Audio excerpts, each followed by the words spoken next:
Alright, hello everyone, it's Raisin Raccoon here again, and today, as you can see, wait a minute, that's not my normal intro, but it is the intro of my inspiration that led me to make this walkthrough in the first place. I want to dedicate this walkthrough to Mr. Gstar321. His way of playing games has inspired me to make numerous videos over the decade. He was the one who drew me into this game originally with his video he made a couple years back.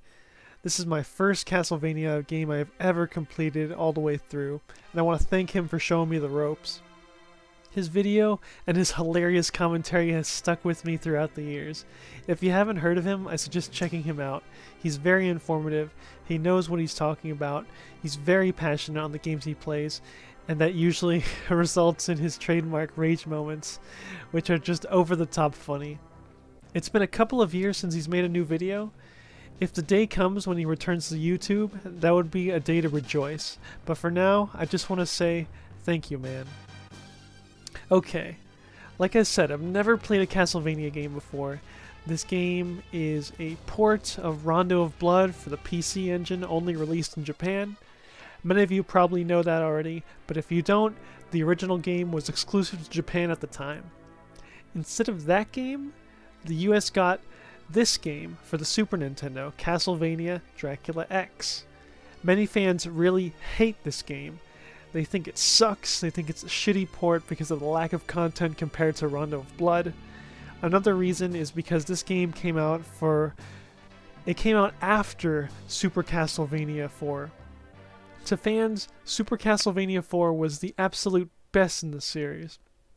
Best controls, best innovation, and overall a fresh new take on Castlevania with a ton of added updates.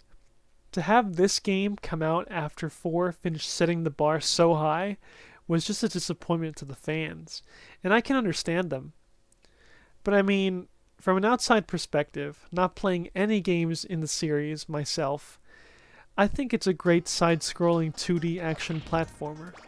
You know, I take it for how it is. I think this game is just great. I love it. It's just hard as hell though. It's one hard SOB. I'll show you that as the game starts. Let me tell you, it definitely rewards the patient players and completely punishes the hasty players. Quick note, I'm going to do this video in parts, level by level, because during my quest of trying to beat this game, I was searching for a specific level on YouTube, and that usually came out short. But when all my videos are finally released, I'll put it all together in one final cut. I didn't expect to make a walkthrough for this, but I was so tranced by this game, I just wanted to know how it plays, and I really wanted to refine my run. And now I get to show you all everything. Funny enough, I actually have played this game in the past. Hey, this is Raisin Raccoon playing a test game right now. I'm trying out a new recording. I doubt this will ever see YouTube. I'm really terrible at this game. But right now I'm just playing some Dracula X. I'll just play till I die, which will probably be soon. I'm not really good at this game. Oh my god.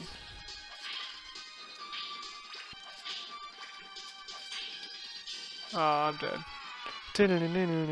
Alright. Man, have I changed. I've truly given this game my utmost attention, and I'm ready to help guide you all the best of my ability. I bought this game several years back for my Super Nintendo. Look, don't pay high prices for games. Not even how much I bought it for justifies, you know, the amount I've spent. Emulate, rip, trade, do whatever you want to do, just to be a content gamer. There's no guidelines on how you should play a game, so enjoy it, you know? That being said, this footage is being recorded directly from my Super Nintendo. Enough with the talking, let's just get right into it. Gonna press start. Castlevania Dracula X. Alright, so you have new game, password, and option. Password, I know maybe like one or two of them. from practice, and option is just mapping your controls. So I'll give you a quick rundown of this game. This game you play as Richter Belmont. You are a descendant of Simon Belmont from the old games. And the story is Dracula comes back again. Yeah, Dracula never dies. He's just always going to keep coming back. That's just Castlevania for you. And he has kidnapped your girlfriend Annette and her little sister Maria, and it's up to you to go and find them and rescue them and rid Dracula once and for all. Alright, so here we are. Richter Belmont. So let me go over the controls real quick. Left, right, and crouch when you hit down.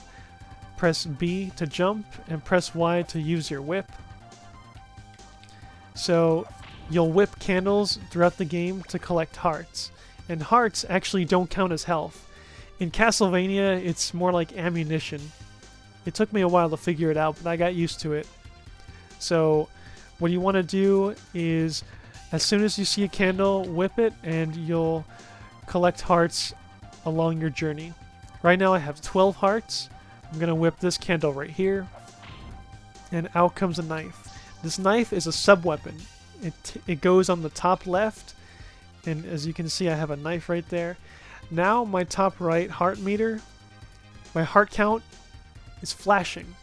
So what that means is I'm able to do an item crash move. And that is the last button to be used. You press X to initiate an item crash. It's kind of like a kill all. You're invincible for a short amount of time, but only in certain situations would you want to use it. It takes up a lot of hearts. What I mean by ammunition is you can press up. Richter kind of goes into like a defensive stance, and you press Y, which is normally your whip. It is now your sub-weapon. Each sub-weapon does different things. There's a bunch of them throughout the game. I'll show you that as we go along. And two final things. You can press the jump button really quick to do like a somersault. There's not a lot of use to it, although it does make you go a little bit faster. Jumping in this game in general just makes you go a little faster. And there are some times when you do have to use it. Pressing start will show you your lives and your score. So for your score, every 20,000 points, you collect an extra life. And that's great because Dracula is going to be one hard SOB at the end. So those are pretty much the basic controls.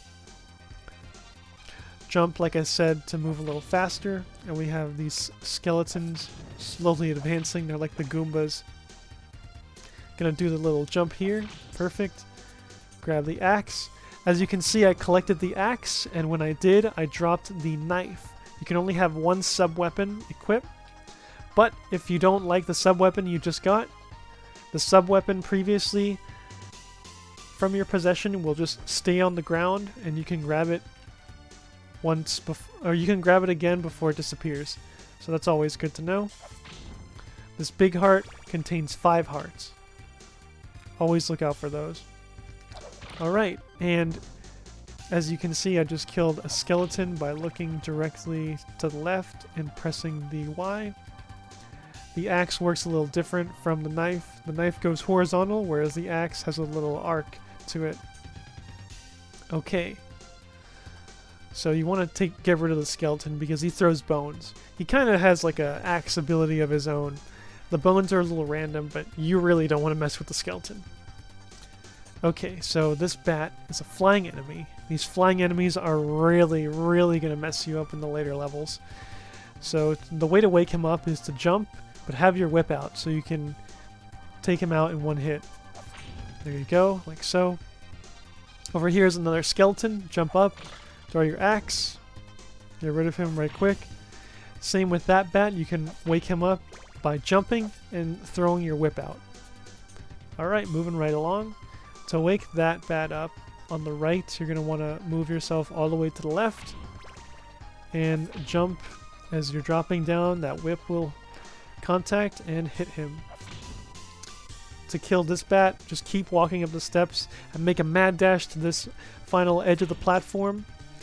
Turn right, and you should be able to hit the bat. Alright, no damage so far. Doing pretty good. Gonna want to throw your axe right there. Perfect arc to kill the skeleton. And you're gonna want to jump, jump, jump to make sure those Medusa heads don't get you. Those Medusa heads are really a pain. Jump and throw your whip out. Make sure that last Medusa head doesn't get you. Alright, here you're gonna want to make a mad dash forward. Hit that first skeleton with your whip and throw your axe up, hitting the other one and the candle together. Okay, that takes care of all the enemies here. Level 1's a really fast level. This next part is like a chase. It's pretty cool. Throw your axe to hit both. Be efficient with your throwing. And the cross that I just collected is like a boomerang of sorts. It will return to you, and it's a really great weapon, especially for item crash. Go to the edge right here, hit that. Oh, I guess I couldn't hit it that time. Usually you can get to the edge, hit it at the correct moment, and you'll be able to collect a 5 heart that's in there. Just like that. But I was running out of time. The beast was going to get me, and I did not want to get hit. Okay, so for this next boss, you're going to get the axe. The axe was right there. My 2 favorite weapons in this game are the cross and the axe. Those are the best. The knife is okay, but the rest are just absolute garbage. Okay, hit that, you're going to get a pork chop. If you have full health, you'll get 1,000 points, but if you don't, you'll regen, I would say half health. Alright, here we go. Go up to the tree. This Cerberus is going to come out. Hit him once with your whip, and as soon as you hit him, throw your axe. Wait for him to get hit by the axe, then make your way over to the left just a couple steps. Rinse and repeat. Watch out for the fireballs. Okay, one more should do it. Nope. Oops, okay. Alright, back on track. There we go. Hard to see my life bar from there, but it's a pretty simple pattern. It all takes a bunch of practice. This game is going to look super easy, but I'm telling you, man, this game is really hard, so buckle in. This is going to be one hell of a ride.